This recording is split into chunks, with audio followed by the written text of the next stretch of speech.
Shalom Bapak Ibu, Saudara-saudari yang diberkati oleh Tuhan Yesus Kristus. Selamat pagi dan salam sejahtera bagi kita semua dimanapun kita berada.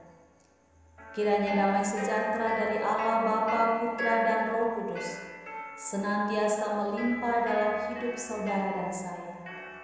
Pagi ini sebelum kita melakukan segala aktivitas kita, marilah kita bersama-sama mengisi hati dan pikiran kita dengan bersama-sama merenungkan sebuah kebenaran firman Tuhan. Namun sebelumnya, marilah kita siapkan hati kita dan berdoa. Ya Allah, ya Bapa kami yang ada di dalam kerajaan surga, Bapa di dalam nama Yesus Kristus, Bapa yang menciptakan kami, mengasihi serta senantiasa peduli kepada kami umat-Mu. Kami bersyukur oleh karena kasih penyertaan-Mu di sepanjang malam hingga pagi ini ya Tuhan. Kembali kami mengalami berkat kasih karunia Tuhan, rahmat Tuhan yang selalu baru setiap pagi. Saat ini ya Tuhan, kami mau mendengarkan kebenaran firman. Urapilah setiap kami dan berikanlah kami pengertian untuk dapat memahami akan kehendak-Mu. Terima kasih Tuhan. Amin. Firman Tuhan terdapat di dalam Injil Matius pasal 14 ayat yang ke-27 berkata demikian. Tetapi segera Yesus berkata kepada mereka, "Tenanglah, ini Aku, jangan takut." Bapak Ibu saudara-saudari yang diberkati oleh Tuhan Yesus Kristus, Kusnadi, sulung dari dua bersaudara, harus menerima kenyataan ketika Tuhan memanggil pulang sang ibunda akibat kecelakaan. Peristiwa yang begitu cepat membuat sang adik sangat berduka. Tak ingin sang adik larut dalam kesedihan dan duka yang mendalam. Saat proses pemakaman, ia mengusap kepala sang adik yang masih menangis sambil berkata, "Jangan takut atau khawatir, masih ada Kak Kusnaidi dalam hidup kalian." Perkataan itu berhasil menenangkan hati sang adik, sekalipun masih tersisa kesedihan di dalam hatinya.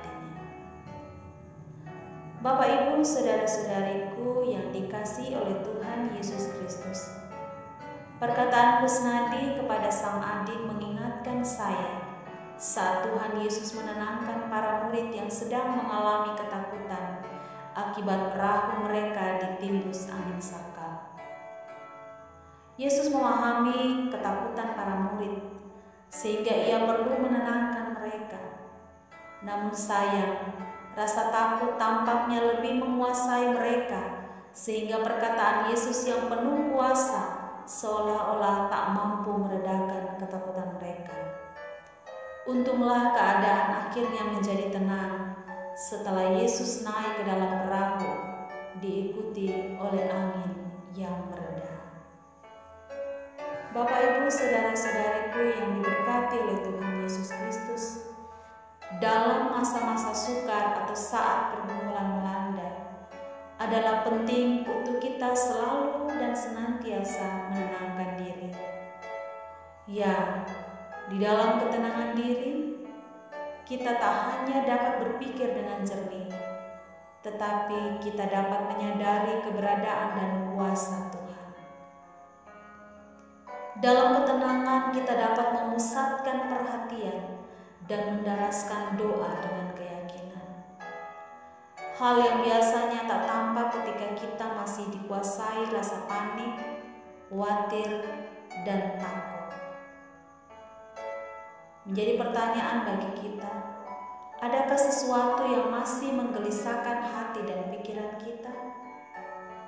Tenanglah, masih ada Tuhan yang mampu menolong. Karena hanya perkataan Tuhan yang dapat memberi ketenangan sejati. Amin. Mari kita berdoa. Bapa yang di sorga, terima kasih Tuhan, karena pada hari ini Engkau kembali memberkati kami dengan kebenaran firman. Engkau mengingatkan kepada kami bahwa hanya perkataan Tuhan saja yang dapat memberikan ketenangan sejati di dalam hati kami.